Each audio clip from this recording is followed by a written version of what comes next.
देखेंगे हम लोग चैप्टर 6। चैप्टर का नाम है आ रही रवि की। सबसे पहले देखेंगे इसका लेखक परिचय। लेखक है इसके हरिवंश राय बच्चन। कौन है?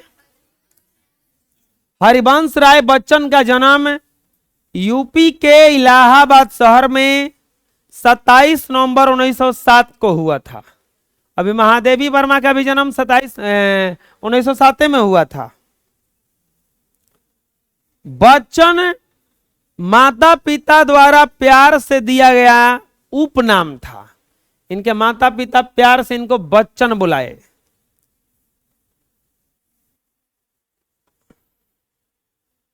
बच्चन जी कुछ समय के लिए विश्वविद्यालय में प्राध्यापक रहने के बाद भारतीय विदेश सेवा में चले गए। इस दौरान उन्होंने कई देशों का भ्रमण किया और मंच पर ओजस्वी वाणी में काव्य पाठ के लिए प्रख्यात हुए। बच्चन जी की कविताएं सहज, संवेदनशील है। इनकी रचनाओं में व्यक्ति वेदना, राष्ट्र चेतना और जीवन स्तर के स्वर मिलते हैं। इन्होंने आत्मविश्लेषण वाली कविताएं भी लिखी हैं। राजनीतिक जीवन के ढोंग, सामाजिक असमानता और कुरीतियों पर इन्होंने तीखे व्यंग किए। कविता के अलावा बच्चन जी ने अपनी आत्मकथा लिखी जो हिंदी गद्य की बेजोड़ कृति मानी जाती है। 2003 में मुंबई में इनका निधन हो गया। चलिए देखते हैं हरिवंश राय बच्चन के बारे में। हमारा पाठ है आ रही रवि की सवारी। आ रही रवि की सवारी। इसके लेखक हैं बच्चों हरिवंश राय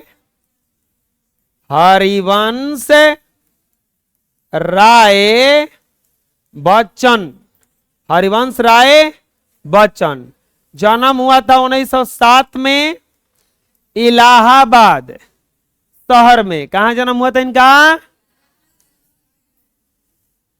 बच्चन जो बोला गया था प्यार से माता पिता द्वारा बोला गया नाम था। कुछ दिनों तक विश्वविद्यालय में प्राध्यापक रहे और उसके बाद भारत सरकार में इनका नौकरी लगा तो विदेश मंत्री बन गए, विदेश सेवा में चले गए।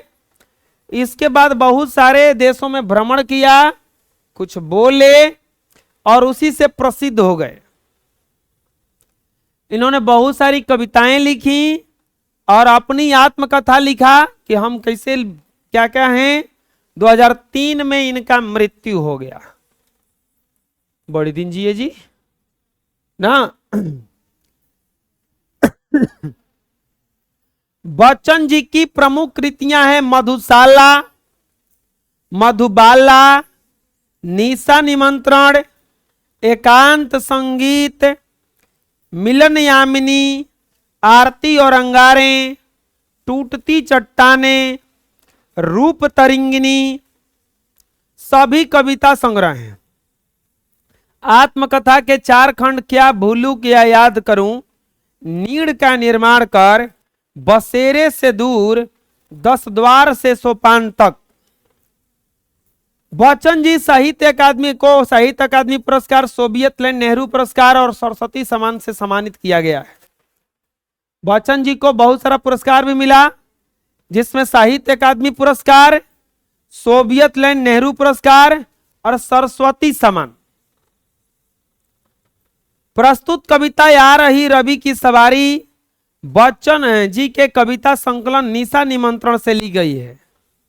इन्होंने यह कविता अपनी प्रथम पत्नी श्यामा देवी की मृत्यु के बाद लिखी थी।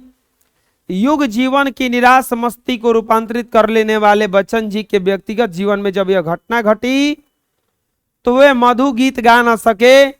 धीरे धीरे बच्चन जी निष्क्रियता की परिधि से बाहर निकले और एक दिन अन्यास कविता की पंक्ति उनके अंदर से फूट निकली।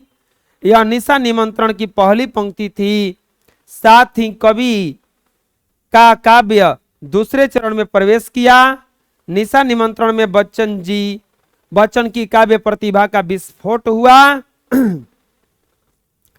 दिन जल्दी जल्दी ढलता है से निशा के आगमन की व्यथा शुरू होती है, और जैसे जैसे निशा गहराती है, निशा माने होता है रात, अवसाद बढ़ता जाता है। फिर भोर में आशा की पहली किरण फूटती है। कुछ देर बाद क्षितिज में संभावनाओं का सूरज झांकता है। यह सूर्य के बच्चन के जीवन का नया सूर्य तो है ही, साथ ही राष्ट्रीय जीवन में स्वाधीनता और नव निर्माण का सूर्य भी है। ये बहुत सारा लेख लिखे। इनकी एक पत्नी जो थी, इनका निधन हो गया, तो उसके बाद ये शोक में चले गए, और शोक से निकलने के बाद पहला जो कविता लिखे यही लिखे, आ रही रवि की सवारी। इनके अनुसार क्या होता है, कवि लोग जो होते हैं ना, वो दुख को भी कविता का रूप दे देते हैं। कविता का रूप देने का मतलब क्या हुआ, कष्ट बहुत ज्यादा है, अब उसको एक रात की तरह समझ लिए कि जैसे दिन अंजोर रहता है, चारों तरफ प्रकाश प्रकाश रहता है, उसको सुख मानते हैं ये लोग। हर दुख के बाद सुख के बाद दुख आता है। ये अंधकार को एक दुख मानते हैं, लेकिन ये भी जानते हैं कि ये अंधकार भी छटेगा।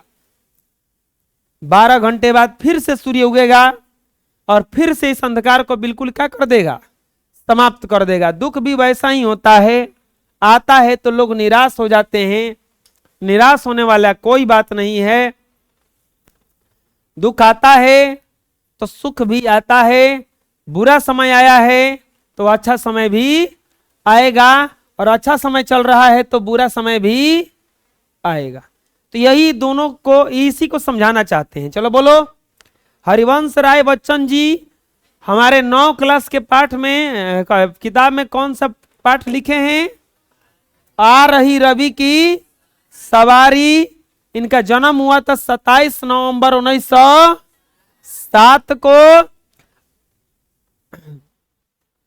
बच्चन इनके किसके द्वारा लिया गया ना उपनाम था, माता पिता इनको प्यार से क्या बुलाते थे, बच्चन बुलाते थे। कुछ दिनों तक विश्वविद्यालय में प्राध्यापक रहने के बाद वो विदेशी सेवा में चले गए। घूमते घूमते बहुत सारा कविता लिखे, और वहीं से ये विख्यात हो गए। और 2003 में इस महान शख्स का मृत्यु हो गया। बच्चन जी की प्रमुख कृतियां हैं मधुशाला, मधुबाला, निशा निमंत्रण, एकांत संगीत, मिलन यामिनी, आरती और अंगारें, टूटती चट्टानें, रूप तरिंगिनी, आत्मकथा के 4 खंड, क्या भूलू क्या याद करूं, नीड़ का निर्माण कर, बसेरे से दूर, 10 द्वार से सोपान तक। बच्चन जी को साहित्य अकादमी पुरस्कार, सोवियत लैंड पुरस्कार, सरस्वती सम्मान से सम्मानित किया गया है। आ रही जो ये रवि की सवारी है वो निशा निमंत्रण से ली गई है। इनका काव्य संग्रह है निशा निमंत्रण, उसी से ये लिया गया है। और युग की मस्ती को ये लिखे हैं कब, जब उनकी पहली पत्नी का निधन हो गया तब। और इसमें इन्होंने बताया है कि जैसे रात के बाद दिन आता है, एकदम अंधकार छा जाता है, थोड़ा देर रुक जाना चाहिए, उस समय रुकने के बाद फिर से ऐसा उजाला छा जाता है, सब अंधकार पता नहीं कहां भाग जाता है। रात में जो निश्चर घूम रहे थे वो सब लुप्त हो जाते हैं। किसी बच्चे को दिन में डर नहीं लगता होगा, रात में जब आप बैठते होंगे ना वो अंधेरा हो जाता होगा। अब तो शायद अंधेरा होता ही नहीं है, घर में इन्वर्टर लगा हो तो पता नहीं चलता है बच्चों को कि लाइट कैसे जाता है। वो आनंद हम लोग लिए हैं कि लाइट जाता भी है। अब कहां जाता है, अब तो ये कभी बुझता ही नहीं है। बुझेगा तभी जब बल्ब वो खराब हो जाए, जल्दी बुझता ही नहीं है। वो बोलो स्विच से ना बुता देंगे, वो तो मन के अनुसार बुताए ना। अचानक आप अंधकार में अकेले रूम में पढ़ रहे थे, अचानक लाइट चला जाए, अब लगता है कि जैसे ही नीचे गोड़ गवा करेंगे पलंग के नीचे तो नीचेवा कुछ बैठा है, परवे पकड़ के खींचेगा। मन नहीं करता है बाहर जाने का। फिर अगर टॉर्च रहता है तो झांक के नीचेवा देखते हैं। टॉर्च अगर रहता है तो मोबाइल बाहर के नीचेवा देखते हैं कुछ बा ना नरे नीचेवा, कहे डर लगता था। और जब झांकते हैं तो उसमें कुछ नहीं रहता है, तो हम लोग को लगता है कि ऊपर ही आ गया है। हम नीचे लाइट बरनी तो निकल के ऊपर ही आ गया है, फिर ऊपर बरनी तो ना ऊपर नहीं के। अब चुपचाप ठंड के दिन में बड़ी अच्छा लगता है, आराम से आदमी कंबल में चारों तरफ से लुका जाता है कि एकदम जोतले बनी चारों ओर से, कहीं से के घुसे का होता है, भूत प्रेत होता है, का होता है पता नहीं चलता है। एक ऑटोमेटिक डर बना रहता है। रात में जब आदमी चलता है तो पीछवा घूम के देखता है कुछ आवत नहीं न रे। तो ये लाइट कटने का ये सब आनंद है। अब तो शायद वो आनंद ही नहीं आता, वो हर जगह लाइटे लाइट है। तुम लोग के जीवन में अभी भी आता है सब। ये बात सही बोल रहे हैं ना जो बोल रहे हैं। रात में अंधेरे में अकेले हो तो लगता है कि कुछ निजवा है, बाहर नहीं जाएंगे क्या पता दुवरिया पे छिपल है, क्या पता केवड़िया के पीछे छिपल है। अरे बहुत ही ज्यादा मन में विचार आता है। कोई अगर एक आदमी खाली कोई छोटो बच्चों साथ में हो ना तो आप तो नहीं कर। सबसे आनंद कब आता है, वो छोटका लड़कों को डरवाओ। अब देख हम जात नहीं, अब तू हमारी बात ना माने लॉस है। देख कवड़िया के पीछे कुछ बाबू अब देख रहा हूँ कहो हम जात नहीं। अब तुम्हारा पैर पकड़ा है ना रे दीदिया च ना रे भैया, मत जो हमरा के छोड़ के ना, तू यही मेरा तू हमार बात ना मानस, बोल हमार बात मन में ना हो तू जौन कहो तौन करम, जौन कहो ना ना छोड़, हम जाइब हम जाइब। वो गोड़ पकड़ ले तो नहीं है, किस्मत से लाइट आ जाता है, कहता जबक।